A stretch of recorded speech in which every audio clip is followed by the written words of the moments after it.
Welcome to DJ TV. Nnamdi Kanu don call out Simon Ekpa to stop the issue of sit-at-home for Southeast. Correct people, we greet una. Welcome una to DJ TV. Una WhatsApp channel where dey sama una with ogbonge updates, breaking news, updated updates. So I beg my people, if you never subscribe to our YouTube channel, make una rush now, make una go subscribe and also turn on that notification bell so that anytime we like say we drop any update like this, una go dey notified. Our Facebook page, my people, make una follow us and make una dey like. Una do well. Anyway, my people, make we quickly run enter the tori and updates we will carry come for una like this. Yes, so my people, we don't come and get another ogbonge update to Nnamdi Kanu waiting for Kiri since.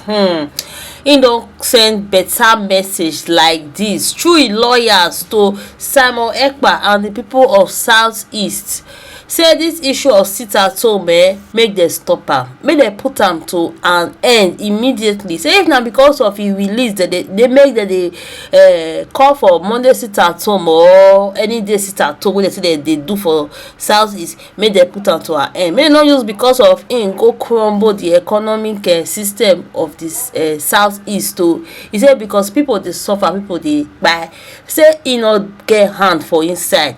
Now he come write letter like this called send this message through his lawyers, make Simon Ekpa call those people to order, make this more sit-at-home matter maybe history for Southeast. Anyway, my people, I don't go talk too much. I won't leave una now, make una watch this video from Arise, make una listen to this one of his lawyers wey be say na him even read this letter wey Nnamdi Kanu write. Na he send the letter through.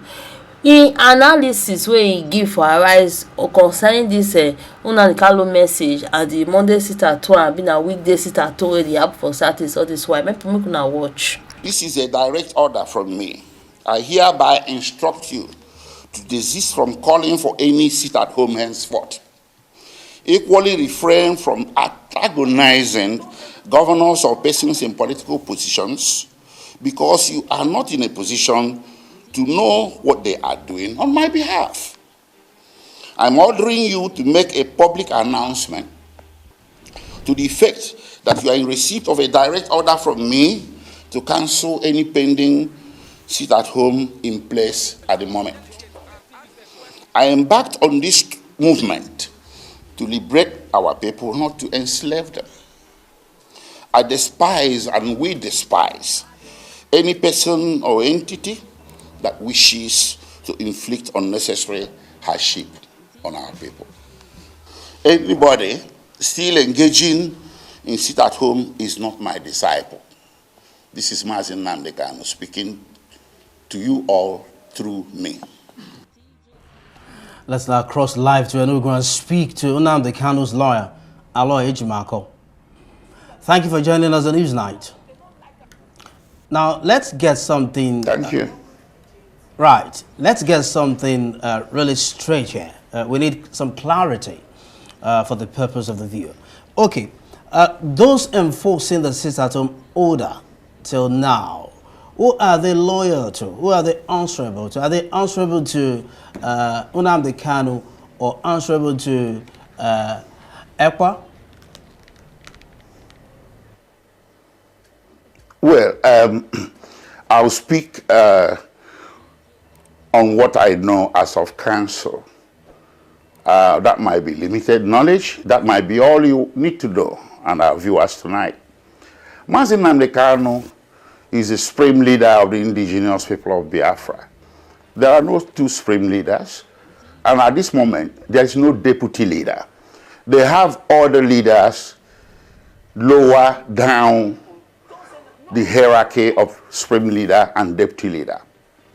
So standing on that, anybody that acts in the name of IPOB, whether the person acted for good or bad or for the ugly, is often attributed to the head of the organization. And the fish rots from the head. So Nnamdi Kanu is very concerned about this. He never meant for things to go this awry, to go out of control. So your question is quite relevant. So he is trying to separate the apples from the oranges here. So that not when somebody goes out there and say, I'm a disciple of Nnamdi Kanu, and he levies violence on the general public in the name of sit at home, Nnamdi Kanu gets to take the bad name simply because he's the head of the organization. It's not fair on him.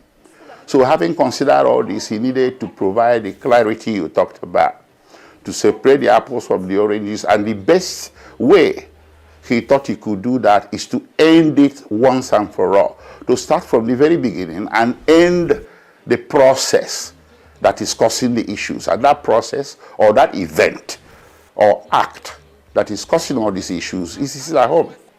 I met with him on 24th, and he spoke to me along these lines, that he's now left with no option than to take this drastic step. The question is, yes, indeed. The question is how drastic really is this letter to Simon Ekpa? Is there any chance at all that Nnamdi Kanu may have been put under some kind of pressure, you know, to write this letter, you know, just to secure his own freedom? And from all indication, it looks like Simon Ekpa is a genie out of the bottle. What are the guarantees that this letter will actually rein Simon Ekpa in and his followers? Well, Nnamdi Kanu was renditioned over 2 years ago. So if he would have succumbed to any kind of pressure from any quarters, from the government or whatnot, this should have happened over 2 years ago. Why now? He's not the kind of a man that succumbs to pressure. If he does, perhaps he should have dropped the allegation by the agitation by now, considering the travails and the predicament that he has undergone. So there was no pressure of any sort. I was sitting with him. Unless you are suggesting that I pressured him, which I didn't. The topic of our discussion when I met with him on 24th July wasn't this. So it sprang on me as a surprise. I went in there to brief him on legalities, on the status of certain cases that we have around Eastern Nigeria and in the federal capital. So he sprung this at me. So he must have ruminated over it, thought about it before I came into the room to meet with him. So that's number one. Number two is you asked about whether Simon Ekpa will comply. Well, if you read my press release, this announcement should have been made on Simon Ekpa's platforms, media platforms. That was the order. That if you don't make it on your platform, I have authorized Barrister Aloy Ejimako to do it as a public announcement. So the order is directed to Simon Ekpa for the limited purpose of announcing on his platform. But the announcement I have made is addressed to the whole world. It's addressed to the whole world in general, and particularly to people of Southeast and South of Nigeria, and followers of IPOB that are legion.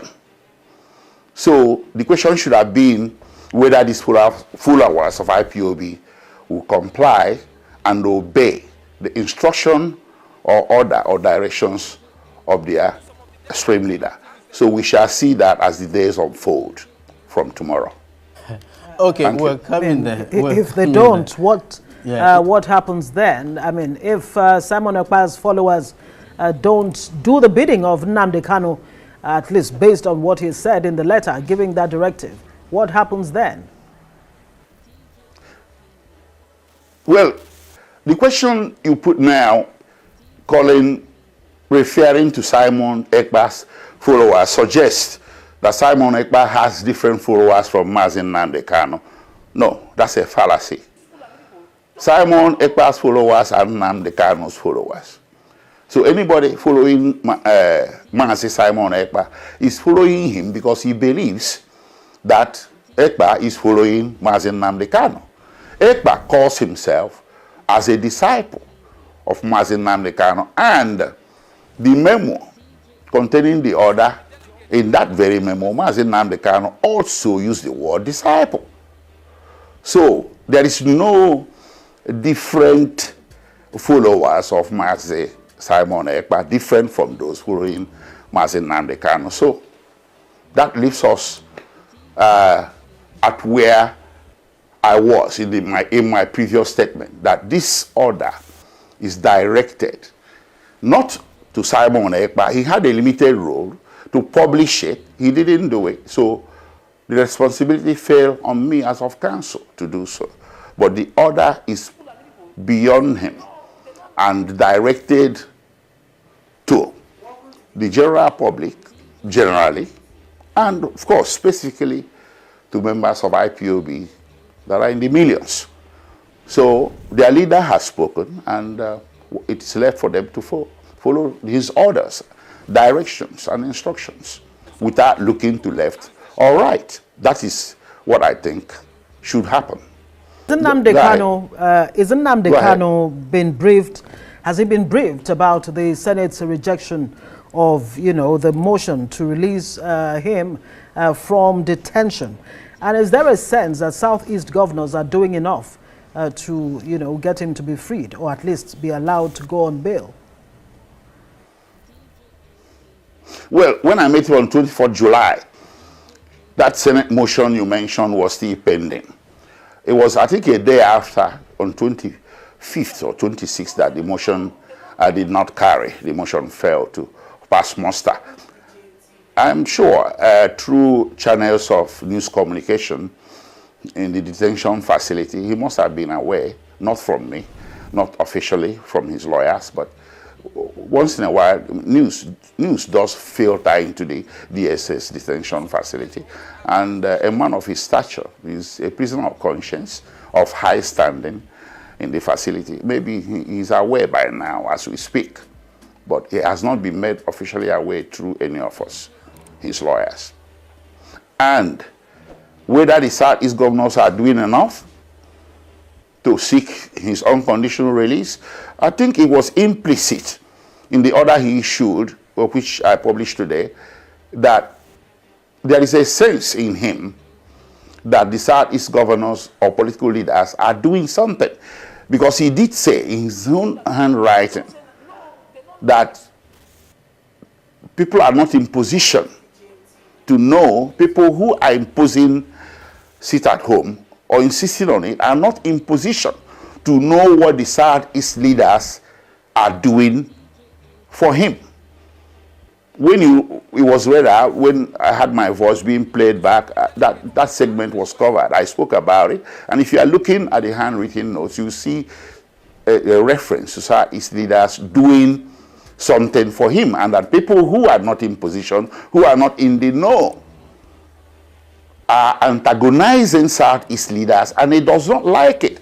So that indicates to me that he has some sort of confidence or a bit of a reckoning that Southeast leaders are on a march, even though so covertly, and some of it out in the open, to do something about releasing him. The example you gave of the senators from Southeast sponsoring a motion, that is very ghosty of them. That's brotherhood, that's love.